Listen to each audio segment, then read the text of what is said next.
Shalom, saudara-saudara yang dikasihi oleh Tuhan Yesus Kristus.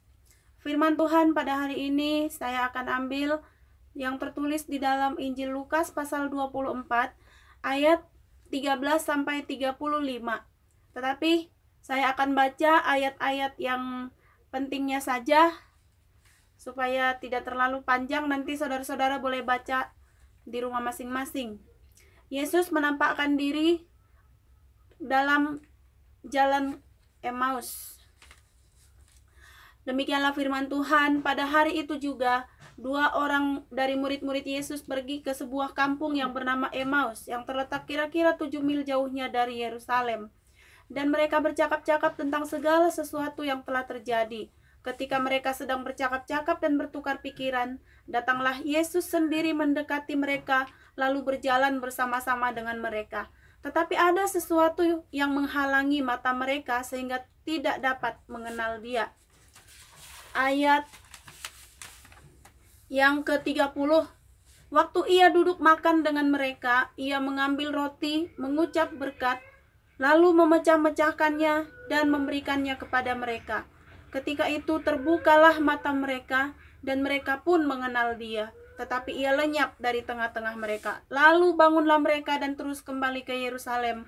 Di situ mereka mendapati ke-11 murid itu. Kata mereka, sesungguhnya Tuhan telah bangkit dan telah menampakkan diri kepada Simon.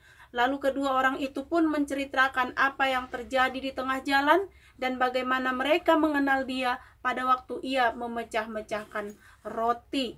Demikianlah firman Tuhan. Saudara-saudara, minggu ini adalah masih dalam rangka memperingati hari Paskah atau kebangkitan Tuhan Yesus dari antara orang mati. Yang mana kita tahu bahwa sesudah Dia bangkit, maka selama 40 hari Dia masih menampakkan diri kepada murid-muridnya dan juga kepada orang-orang percaya. Saudara-saudara, jadi Yesus ini menampakkan diri untuk membuktikan bahwa Dia benar-benar bangkit. Dan saudara-saudara juga bisa mengerti bahwa Dia menampakkan diri bukan lagi kepada semua orang, semua kalangan, tetapi Dia memperlihatkan dirinya kepada murid-murid. Ada lebih dari 500 saudara, ya, dikatakan oleh Paulus. Nah, di sini ada dua orang murid Yesus yang sedang melakukan perjalanan ke Emmaus dari Yerusalem. Mereka itu menurut saya adalah dua orang bukan dari 12 murid itu, tetapi dari 70 murid yang pernah diutus juga oleh Tuhan Yesus ketika masih dalam pelayanannya. Nah, dari Yerusalem ke Emmaus mereka melakukan perjalanan sebenarnya kenapa? Karena mereka kecewa mendengar berita-berita yang sedang tersiar, ya, tersebar bahwa Yesus yang tadinya sudah dikubur tetapi mayatnya tidak ditemukan di dalam kubur. Dan itulah yang mereka percakapkan, dan dalam percakapan itu Yesus menghampiri mereka, ya, di tengah jalan. Tetapi mereka, Alkitab mencatat, ada yang menghalangi mata mereka, pandangan mata mereka, sehingga tidak dapat mengenali Yesus. Apa kira-kira ya yang menghalangi pandangan mereka itu? Tentu adalah muka yang muram. Kalau dalam Kejadian pasal 4, Allah mengatakan kepada Kain bahwa kalau mukamu muram, itu berarti dosa telah mengintip, ya, di ambang pintu. Artinya apa? Hatinya sedang tidak damai, hatinya sedang dalam kekecewaan. Dan itulah yang dialami oleh dua murid. Mereka merasa kecewa dan mengatakan, tadinya kami pikir Yesus ini menjadi raja kami yang akan membebaskan bangsa Yahudi atau bangsa Israel. Akan tetapi ternyata, ya, dari percakapan mereka kecewa karena ternyata Yesus ini sudah mati dan jasadnya tidak ditemukan. Saudara-saudara, tetapi Yesus masih membiarkan saja mereka dalam kegelapannya itu. Jadi sebenarnya di sini yang tertutup juga karena mata rohani mereka tertutup, artinya ada ketidakpercayaan kepada Tuhan Yesus. Maka mata jasmaninya ternyata jadi ikut-ikutan tertutup. tidak melihat lagi pribadi Yesus, padahal Yesus sangat dekat dengan mereka. Nah, kemudian akan tetapi ketika mereka mendesak supaya Yesus ikut bersama dengan mereka di dalam rumah, dan mereka pun makan bersama dengan Yesus, ketika itulah mata mereka terbuka. Saudara-saudara, saya mau sampaikan di sini intinya adalah bahwa ketika kita dalam perjamuan bersama dengan Tuhan Yesus, maka disitulah mata rohani kita terbuka. Perjamuan ini maksud saya juga adalah baik itu perjamuan dalam hal persekutuan dengan Tuhan, ya. Perjamuan kudus itu adalah persekutuan dengan tubuh Yesus. Maka disitulah mata kita dibukakan oleh Tuhan untuk melihat kebenaran, untuk melihat diri kita sendiri, ya. Apakah kita sudah percaya atau sudah menerima Yesus dengan sungguh-sungguh atau tidak.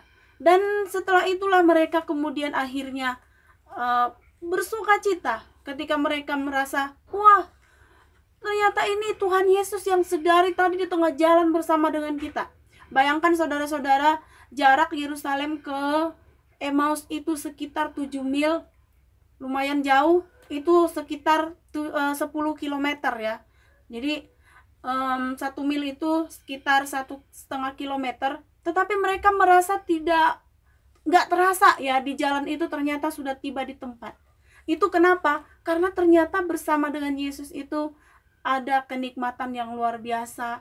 Ya, kita bisa mengalami semangat yang luar biasa. Nah, kemudian terakhir saya mau sampaikan, sesudah matanya terbuka, baik tadi mata rohaninya, ya, yang lebih utama mata rohaninya, dan mata jasmaninya pun akhirnya bisa melihat siapa itu Yesus. Maka kemudian Yesus lenyap dari tengah-tengah mereka. Karena apa? Karena memang tubuh kebangkitan Yesus ini sudah tubuh yang ilahi, yang tidak lagi terikat dengan ruang dan waktu. Dan kemudian mereka langsung bangkit pada saat itu juga. Di ayat 33 dikatakan, lalu bangunlah mereka dan kembali ke Yerusalem. Sesudah itu, pada saat itu juga mereka bangun kembali ke Yerusalem. Tujuannya apa, saudara? Mau menyaksikan bahwa benar Tuhan Yesus telah bangkit. Benar Tuhan Yesus itu telah berbicara kepada kami. Kami menjadi saksi. Saudara, maka pertemuan dengan Yesus ini membuat keberanian atau ada hati yang berkobar-kobar untuk memberitakan kebenaran Injil. Nah, kita juga, saudara, sekarang ini telah menerima Yesus dan sudah percaya bahwa Tuhan Yesus telah bangkit. Maka mari kita juga, ya, roh yang sama telah juga kita terima. Kita berkobar-kobar untuk menyatakan siapa itu Tuhan Yesus. Kalau di ayat yang ke-35 mereka mengatakan, benar, Yesus itu sudah bangkit, ya. Yesus bahkan sudah makan bersama dengan kami. Saudara-saudara, mulai hari ini saya mau sampaikan, mari kita mengadakan terus persekutuan yang erat dengan Tuhan Yesus. Berjalanlah bersama Dia, makan bersama Dia dengan cara apa? Makan firman Tuhan, ya, dan juga melakukan segala sesuatu, lakukanlah di dalam kepercayaan kepada Tuhan. Dan mari mulai hari ini kita berani untuk memberitakan Injil. Beritakanlah bahwa Yesus itu telah bangkit. Ini berita yang tidak pernah ada habis-habisnya, saudara. Bahkan sampai akhir zaman berita ini akan terus dikumandangkan di seluruh dunia. Kalau bukan kita, siapa lagi yang mau, ya? Jadi mari dari kita yang percaya ini, kita mau meninggikan Tuhan kita supaya banyak orang yang percaya dan diselamatkan. Amin. Tuhan Yesus memberkati.